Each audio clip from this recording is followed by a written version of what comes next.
পটাশপুর 2 নম্বর ব্লকের টিকরাপাড়া গ্রামের বাসিন্দা পেশায় শিক্ষক রতন কুমার সাউয়ের কর্মকাণ্ড শুনলে কুর্নিশ জানাবেন আপনিও। রতনবাবু পটাশপুর দক্ষিণ চক্রের বামুন বসান প্রাথমিক বিদ্যালয়ের শিক্ষক। শিক্ষাদানের পাশাপাশি শিক্ষা সামগ্রী বিতরণ করে থাকেন সারা বছর। বর্তমান সমাজে শিক্ষার ফেরিওয়ালা হিসেবে পরিচিত উনি সবার কাছে। দরিদ্র পরিবার থেকে উঠে আসা এই মানুষটার ছোটবেলা থেকেই যেন সমাজন্ত প্রাণ। কেউ কষ্টে আছে শুনলেই মনটা কেঁদে ওঠে রতনবাবুর। তাই তো স্কুল ছুটির পর অবসর সময়ে নিজের একটি স্কুটি নিয়ে বেরিয়ে পড়েন সেবার কাজে। আর সঙ্গে নিয়ে যান বই, খাতা, পেন, স্কুল ব্যাগ, শীতবস্ত্র, নানান উপহার। নতুন শিক্ষাবর্ষ 2025-এর বহু পরিবার রয়েছে, পিছিয়ে পড়া পরিবার, যাদের ছেলেমেয়েরা কিন্তু শিক্ষা দীক্ষায় অনেকটা এগিয়ে ভালো রেজাল্ট করে, কিন্তু তাদের শিক্ষা সামগ্রী, বই এবং আনুষঙ্গিক অন্যান্য জিনিসগুলো প্রয়োজন হয়। আমরা প্রতি বছর শুরু করি একদম শিক্ষাবর্ষের শুরু থেকে শেষ পর্যন্ত তাদের পাশে থাকার জন্য। আজকের দিনটি খুবই মহতী দিন, তাই মা লক্ষ্মীপ্রিয়া ডেভেলপমেন্ট সোসাইটি আজকের এই পিছিয়ে পড়া দুস্থ মেধাবী ছাত্রছাত্রীদের হাতে স্কুল ব্যাগ এবং স্বামী বিবেকানন্দের বিভিন্ন বাণী সংকলিত একটি বই, পেন, খাতা সহ অন্যান্য সামগ্রী তাদের ভালোবাসার উপহার হিসাবে, আশীর্বাদ হিসাবে তুলে দিলাম। কত সংখ্যক ছাত্রছাত্রীর হাতে এই শিক্ষা সামগ্রী তুলে দিলেন আজ? আজকে আমরা বিভিন্নভাবে কর্মসূচি রাখি, ছোট ছোট করে, এক জায়গায় সবাইকে আমরা আমন্ত্রণ জানাই না। কিছু বাড়ি বাড়ি কর্মসূচি থাকে, কিছু জায়গাতে ছোট্ট করে একটা কোনো জায়গা খুঁজে নিই আমরা, সেখানে কিছু ছেলে মেয়েকে ডেকে নিই। আজকে এখানে প্রায় 10-12 জন রয়েছে, সেই 10-12 জন ছাত্রছাত্রীর হাতে আজকের এই শিক্ষা সামগ্রী তুলে দিই। মানে মূল উদ্দেশ্যটা আপনার কি রয়েছে এই শিক্ষা সামগ্রী? উদ্দেশ্য হচ্ছে জীবনের সংগ্রামে আজকের যে জায়গাতে এসছি, আমি একটা জিনিস বুঝতে পেরেছি যে শিক্ষার আলোই একমাত্র মানুষকে সঠিক পথ দেখাবে। আমরা ঠিক ভুল ভালো মন্দটা বুঝতে পারবো যদি ছেলেমেয়েরা উচ্চ শিক্ষিত হতে পারে।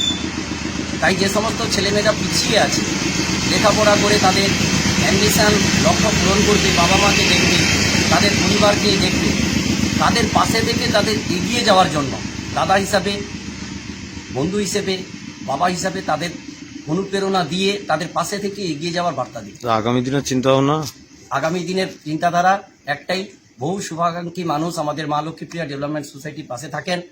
তাদের সহযোগিতা, আশীর্বাদ, ভালোবাসাকে পাথেয় করে আমাদের শুধু যে পূর্ব মেদিনীপুর জেলা নয়, পশ্চিমবঙ্গের প্রতিটি জেলাতে আমাদের কর্ম এগিয়ে যেতে পারে, সেই ইচ্ছাটাই আমাদের রয়েছে। 2025-এ কতজন ছাত্রছাত্রীকে টোটাল বই দিয়েছে? আমরা যদি প্রিভিয়াস 2024 দেখি, আমাদের ছিল 1000। 2025-এ আমরাও প্রথমে শুরু করেছি 1000 ছাত্রছাত্রীর হাতে পঞ্চম শ্রেণী থেকে একেবারে দ্বাদশ শ্রেণী পর্যন্ত যতগুলো বই প্রয়োজন, পঞ্চম শ্রেণীর একজন ছাত্রের তার বুক লিস্ট অনুযায়ী যদি 10টি বই লাগে 10টি বই, খাতা, পেন, পেন্সিল যাবতীয় আমরা তুলে দিব। ইতিমধ্যে আমরা প্রায় 600 অতিক্রান্ত করেছি, ছেলেমেয়ের হাতে বই তুলে দিয়েছি। আরও প্রতিদিন আমাদের ছোটোখাটো প্রোগ্রাম রয়েছে। আজকে যেমন দশম শ্রেণী এবং নবম শ্রেণী বিভিন্ন জায়গা থেকে পূর্ব পশ্চিম মেদিনীপুরে প্রায় 20 জন ছেলে মেয়ের হাতে আজকে বই তুলে দেওয়া হবে।